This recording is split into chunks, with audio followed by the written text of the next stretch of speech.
Hello everyone, and welcome to the 31st episode of Tuesdays with Tobe. My name is Tobe Frierson, and I am super excited for you to be back with me again today as we go over the best way to heal part 2. And I want to take a quick moment to thank you for joining me in this space. It is my goal to encourage you, to inspire you, to say something that pricks your heart and causes you to dig a little bit deeper as you continue on this journey called life, which requires a whole lot of self-discovery. And so that's why I'm always asking us to look inward and dig deeper. But I did want to take a moment to say thanks for joining. Some of you all just stumbled upon this channel. Others of you have been with me since January 2021. And I am proud today that this is our 31st episode. So just wanted to take a moment to say thank you. So last week, those of you who decided to join, you know that we started the best way to heal part 1. And during that episode, I basically gave an illustration of us falling off our bicycles, busting our knee, and then I talked about the healing process that our knees had to go through because it was busted wide open. And I told you all that our knee was gonna bleed, that it then had some pus that we needed to treat, and from that pus it formed a scab, that scab formed a scar, and then I actually talked about the fact that if we work on our scars, we could actually put some ointment on it, and all of a sudden that blemish was now gone and we were 100% healed. And you all, if our bodies respond this way, if this was a natural process for healing for our physical bodies, then I was suggesting to you all, hey, if we apply some principles to our emotional health, could we get over some of the trauma that's ensued in our lives? Could we actually get over it? And so really, that's what we're gonna go through today. We're gonna go back and talk a little bit more now and kind of uncover some of those emotional hurts and see whether there's anything we can do about it and if there is indeed a best way to heal. Before we get too deep, please look behind me, and as we do each week, let's say our family rules together. During Tuesdays with Tobe, we will use kind words. Do your best, always be honest, forgive and forget, be happy, count your blessings, laugh at yourself, stay positive, and love one another. The stages of healing that I just described when we bust our knee should not just apply to when we bust our knee. That part's easy. We bust our knee, we bleed, there's pus, and then there's a scab and a scar, and then eventually we heal. But when it comes to real life examples, when it comes to that terminal illness we're facing, but we chose not to share it with anyone, when it comes to that failed marriage or that failed relationship, and we told somebody, oh yeah, I had to get out of that, I broke up, when in essence, you were abandoned and you were left all alone. When it comes to the fact that, oh, it's time to pay tuition and you do not have your tuition payment, so you just take a semester off, or at least that's what you told people, you took a semester off, but in essence, you could not afford it. Or when it comes to the fact that, oh, we just moved, we didn't like that house anymore, the neighborhood was turning a little bit, and in essence, your home got foreclosed, but you didn't want to share that part. Those are things that we've kind of all like covered up, right?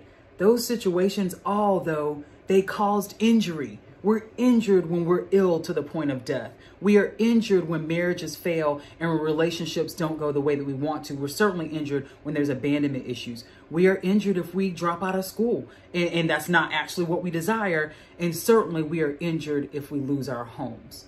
But guess what? No one knew. No one knew that all these things happened to us because somewhere along the way, we were told that it's okay to just kind of put a band-aid on and cover all this stuff up and come up with these narratives and these reasons for what's going on, when in essence, none of that was true. I can't see that you're injured, but underneath what you've covered up, come on, this is going back to the bike. Underneath that, there was blood, there was pus, there was a scab and a scar. And you know what? Those things hurt. They hurt pretty badly. So that probably means when I deal with you, even though I can't see your injury, I'm feeling it. I'm experiencing it. Maybe perhaps even things are being projected upon me and I have no idea what's going on with you. I can feel everything because it's coming from a place of pain. So what in the world are we supposed to do? Where do we start with all of this? Because this is a lot and I know it's a lot. Here's some things you can do like literally this week to start aiding in your own healing process. Number one, you can acknowledge that you're injured. You can acknowledge that you're injured and figure out just how severe your injuries are. Perhaps even write some of this stuff down if you need to. Number two, you can decide who you'll tell first about your true injuries. Remember, we put band-aids on a bunch of stuff. So folks really don't know what's going on with you. But deciding to share your injuries with someone you trust, that will allow them to make sense about your behavior or to make sense about your inability to show up. Some of us have just disappeared on people. They don't know where we've been for months, sometimes years, and they also don't know why this has happened. They don't know if something injured you or happened to you. And they also don't know if they're the cause of your absence. All they know is you're gone. And so we can start by opening up to some people, particularly if this might be your area of injury and your narrative. You know what? When you finally talk to them, when you finally tell them what's going on, they're going to say, oh my gosh, that's what happened? I had no idea. This makes so much sense now. They're going to say that.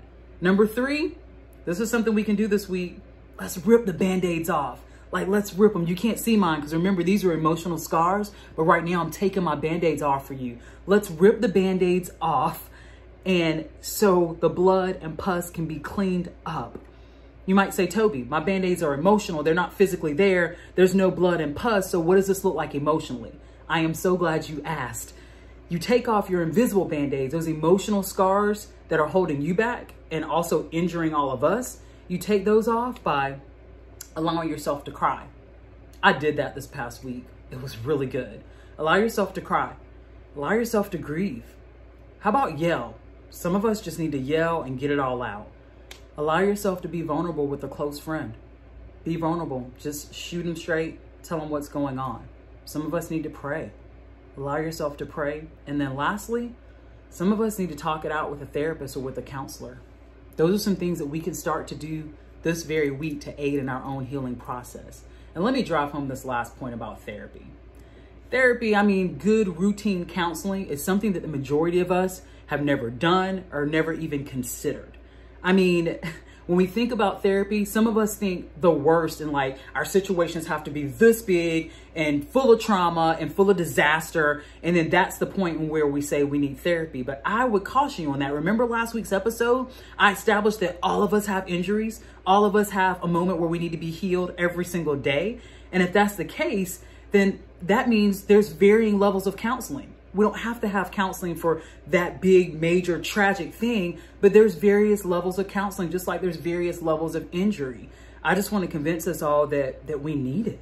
And if you have access to it and you're not taking part in it, I just wanted to encourage you to step your foot out there and do it.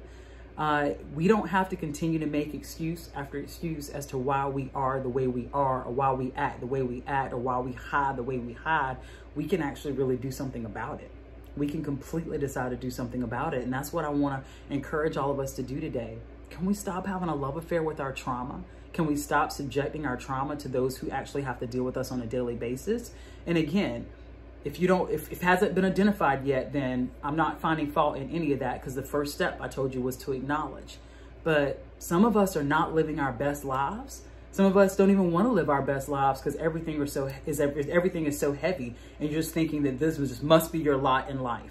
I'm here to tell you, friends, this must not be your lot in life. I'm here to tell you that we've just all got work to do. And I'm willing to do my work, and I'm willing to share my work with you. But let's decide collectively, let's do something about this today. Let's do something about our injuries and the way in which we need to heal. Let's do it today. I know this was a lot, but I desire this type of healing for myself. And so a lot of the things that I talk about in this space are things that I'm working on that I also want to bring to the Tuesdays with Tobe audience, because what I want for me, if it's applicable to you, I want you to pull your size on and make it fit for you as well. I started with the bike illustration though to show that there is a natural and proper way for physical healing. However, when it comes to our emotional health, that does get a little more tricky because the blood, the pus, the physical scabs and scars, those are removed. We've picked up these emotional Band-Aids though, and we've put them all over our bodies. I want to take mine off. I want to take my Band-Aids off. And I want you to take your Band-Aids off too. As a matter of fact, can we just say that together? Take the Band-Aids off. Let's say it one more time. Take the Band-Aids off. We cannot do this on our own. We cannot. And so this week, I want you all to start with acknowledging your injuries, mapping out a plan to address them, and then let's get busy trying to figure out the best way to heal. I wish you all the best on this journey. I hope you all are legitimately listening to me. And if any of this fits with your current situation, remember I said all of us need healing. So I'm saying if any of this fits, but I'm convinced that this will fit for anyone. And I really just hope you take it to heart. I want you to be the best thing you can be out here walking around. I really do. And I want us to not injure each other. I don't want to injure you. I'm actually not going to allow you to injure me. So like, share, subscribe, drop me some comments, and let's figure out the best way to heal. Have a good day.